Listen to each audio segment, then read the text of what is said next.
Recentemente aí tá saindo muitas coisas aí de super-heróis, né? Tem a Disney Plus aí, lançou 2 séries aí da Marvel. Tem a Amazon que lançou uma série aí bacanaça também aí, super-heróis, né? O Invencível. E a Netflix não podia ficar pra trás, né? Aí ela lançou uma série aí que, será que é boa mesmo? Não sei, hein?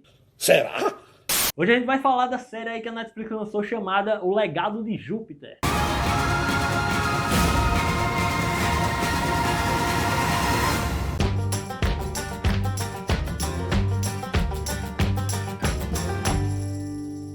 Mas antes de começar aí, né, já sabe como é que é, né? Dá aquela curtida, não se esquece de se inscrever no canal, né? Mas vamos pro que interessa, vamos que vamos. Bora.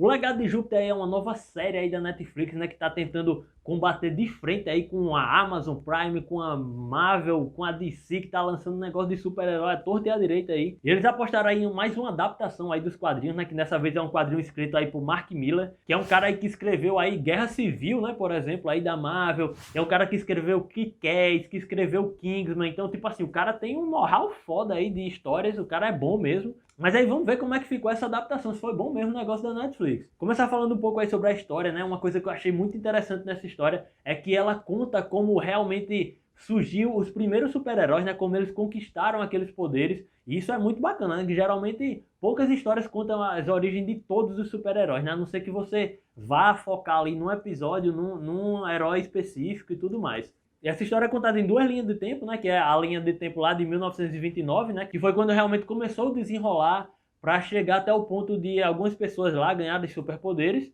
E depois ele conta também a história um pouco mais à frente, né, em 2013, né, que é quando esse grupo lá de heróis de 1929, né, tiveram filhos e os filhos tiveram outros filhos e assim foi dando aquela bagunçada aí que todo mundo agora tem superpoder na cidade. E acaba que cria meio que um impacto aí, né, entre a galera aí da velha guarda e essa galera nova, né, que a gente sabe que só faz merda, né? Imagina essa galera sem poder, já faz merda, imagina cheio de poder. O personagem principal da série aí é Sheldon, né? Ele que é o cara que começa a receber o chamado aí pra conseguir os poderes lá. E ele junta um grupo lá de amigos, de alguns caras que nem são tão conhecidos assim, mas que, tipo, ele tem uma visão, alguma coisa do tipo, e ele tem que levar aquelas pessoas, determinadas pessoas, para aquele determinado lugar, para chegar lá, fazer uma coisa que ninguém sabe o que é, inclusive ele, mas quando chega lá eles têm uma surpresa boa, né? Vão ganhar aí superpoderes e tudo mais, e assim muda a vida de todo mundo, e na verdade não de todo mundo só deles 6, né? Muda do mundo realmente. Not even died.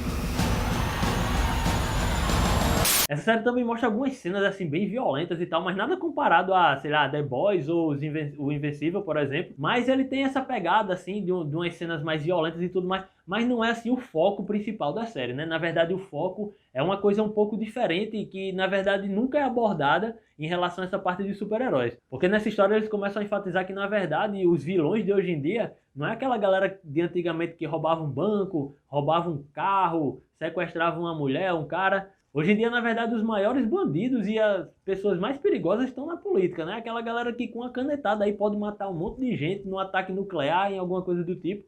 E essas pessoas precisam ser detidas. Isso eles mostram que se eles têm o poder para fazer isso, por que não fazer?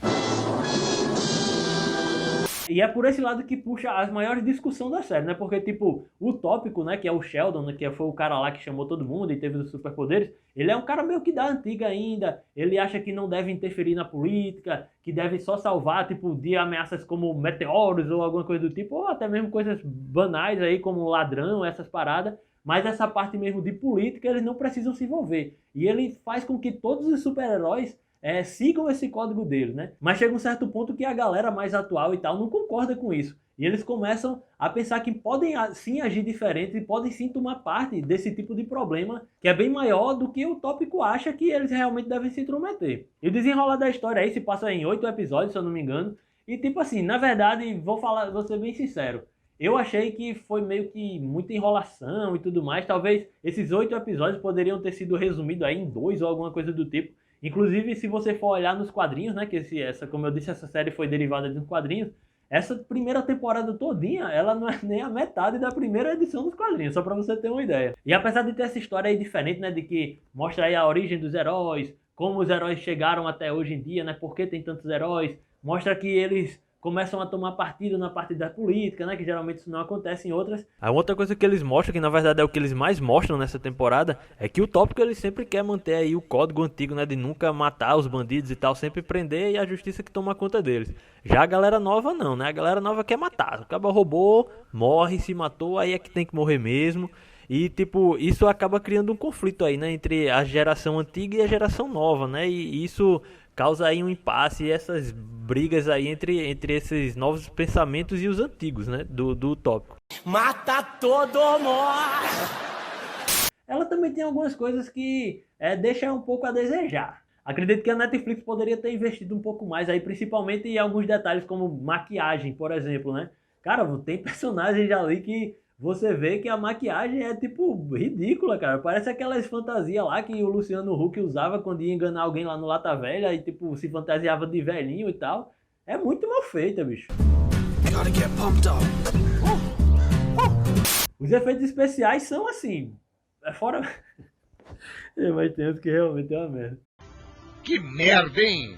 Os efeitos especiais são uma brincadeira, mas tem live action aí de Dragon Ball que é muito melhor do que os efeitos especiais que foram feitos nessa série. Sem falar em alguns personagenzinhos clichê, né? Tem uma menina lá que é filha do Utópico, né? Que tipo, o pai dela é super-herói, não tinha tempo pra ela. Aí ela virou uma drogada e vive lá se drogando no meio do mundo, uma rebeldezinha. Tipo, eu acho que hoje em dia não se cabe mais um personagem desse. Isso é coisa de lá de 10 a 15 anos atrás, né? Que era modinha esse tipo de personagem. Acredito que eles davam para ter mudado um pouco mais isso. Apesar disso ter no quadrinho, né? Mas lembrando que o quadrinho é de 2003, que é justamente no tempo que realmente isso existia.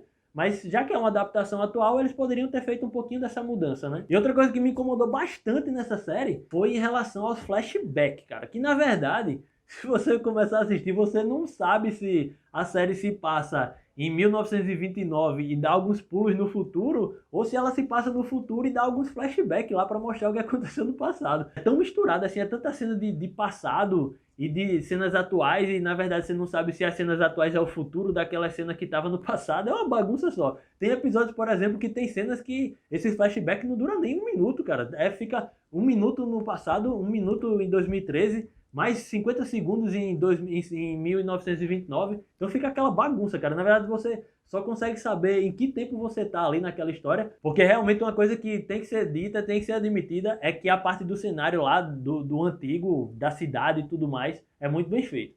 É bem realista, é bem bacana. Tem algumas cenas aí quando eles estão na ilha e tal, que é um pouquinho fraquinha, mas... tipo, o cenário ali da era industrial e tudo mais, eu achei bacana. Isso daí é um ponto bastante positivo pra eles. Mas acredito que esses flashbacks podiam ser muito menores. Ou, tipo, deixava um episódio só pra falar do passado e um episódio pra falar do tempo atual. Ou diminuir esses flashbacks, alguma coisa do tipo, mas não ficar dividindo eles em tempo de tela tão grande, com tanta frequência e em um período tão curto entre cada passagem, sabe? Mas fora isso, a série vale a pena assistir, cara. A série tem uma pegada bacana. Acredito que teve muitas críticas aí em relação a isso, então acredito que a partir da segunda temporada eles vão ouvir essas críticas, assim eu espero, né, Netflix? E vão mudar esses negócios daí e tudo mais, vão melhorar essas partes, melhorar os efeitos especiais, melhorar as maquiagens, porque a história tem o que falar, cara. A história é muito boa, o escritor é ótimo e, tipo, os quadrinhos já estão aí bombando lá, né? Então são histórias bacanas e relevantes. Então acredito que se vão levar realmente como um seriado da Netflix, eles vão dar essa melhorada, eu assim espero. Então não é só por causa dessas críticas que eu falei que você vai deixar de assistir, né?